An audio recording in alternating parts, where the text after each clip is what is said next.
So many people have written to me in the last few days asking me to comment on the Jewish New York City underground tunnels under the Chabad Lubavitch Center.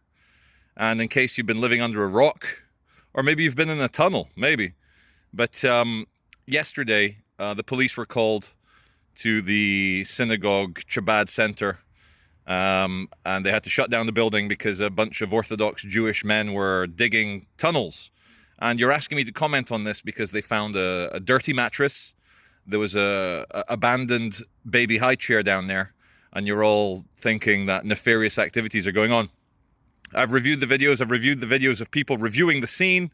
I've delved into this one, and I swear, not because I'm pro-Israel or because I'm a pro-Semite, but it does look like they were just digging the tunnels to dig the tunnels to expand their Chabad, because they were doing planning application to expand it. It was taking too long, and so the young men took it upon themselves to dig tunnels. And in case you wonder, like, why are Jewish people digging tunnels when they're bombing tunnels in Gaza?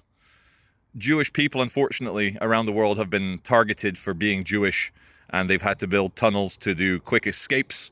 Many of their centers around Europe, you can look it up online, have escape tunnels.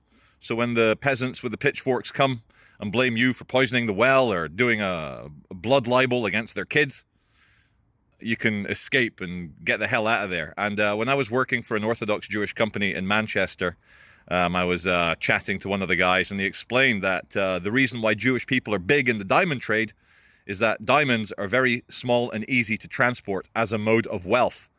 It's as good as it gets. You know, when the pitchforked burning torches start coming, gather your diamonds, get in your tunnel, and get out of there. So no, I don't think the New York Jewish tunnels are anything other than a bunch of young men trying to expand their religious Jewish center.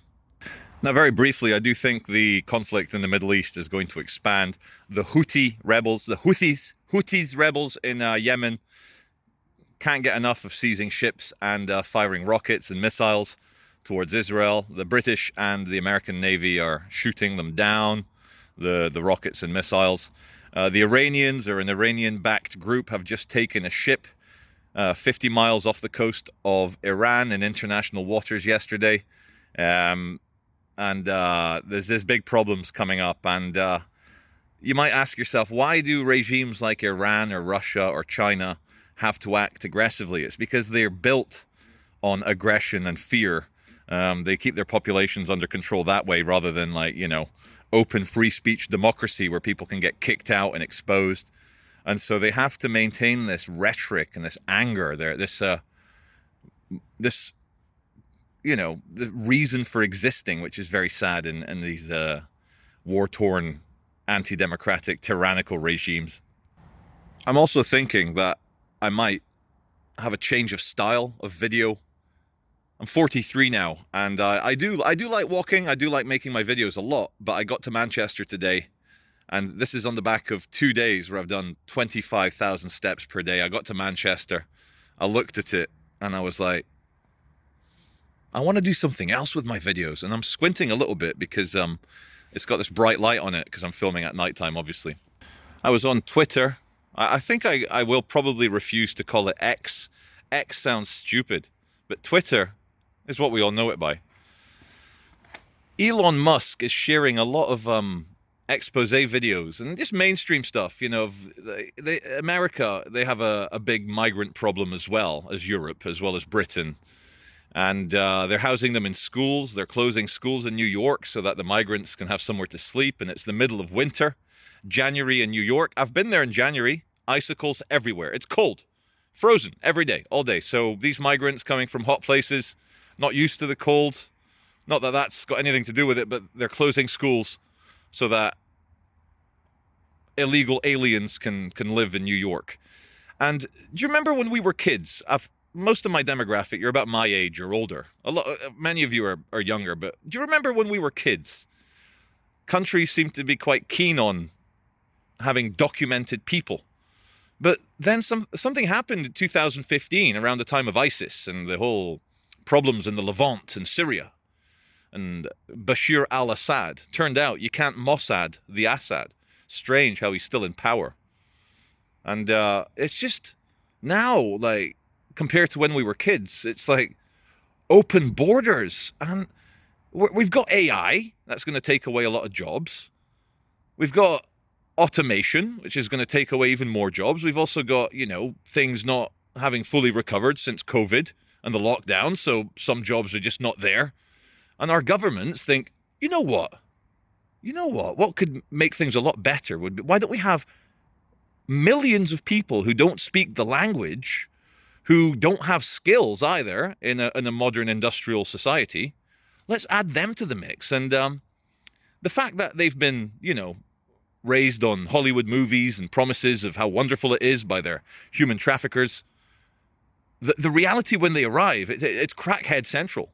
It's shut down shops. It's uncaring public services. And the streets aren't paved with gold. And the reality check will mean that many, many, many of these mostly young men will kick off, will throw a wobbler and cause troubles for the people that already live there, the people that call it home. And that's another thing. It's people's homes. It's not a social experiment. It's not babysitting the world's migrants. It's your home. You live there. You go to school there. You go to your job there. You socialize there. What's the government doing? So we all need to vote, and vote hard. Like, the enthusiasm some men show for going to a football match or to go out to the pub. You need that enthusiasm. We need to start voting for people who aren't the two mainstream parties. Otherwise, things will never change. Either we have a civil war, and nobody wants that. I especially do not want that. Or we have political change. And we can't keep voting for the Conservatives or for Labour. It's just, they're inactive. They're unable to solve this problem. And so we, the people, have to choose people who can solve the problem. To kind of end on a kind of nice note, ultimately, your life is dictated by the thoughts you have, or the thoughts that you act upon and promote. And ultimately, at the end of the day, once the dust has settled, it's all a choice between optimism or pessimism. Whether you're going to be happy-go-lucky and try and hope for the best and look upon each morning and your children and the fact that you're alive. You didn't have to be alive. You didn't have to exist, but you do. And you might as well see how it plays out. Have a look around.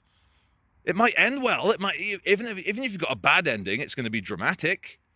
Who knows? Whilst you're here, have a look around. That's the optimism. It could be good. The world's an interesting place. If you poke it, it changes. Like, poke around a bit, get that stick and manipulate the world. See what happens. And you never know. And your other option is pessimism. Angry, bitter, resentful, nasty, treating people badly because everything's shit. And ultimately, maybe what we've just described there, the difference between optimism and pessimism is the difference between God and the devil that rages inside us all. Thank you very much for watching this. And go and do something else now. Go outdoors and stop looking at a screen. Until my next video.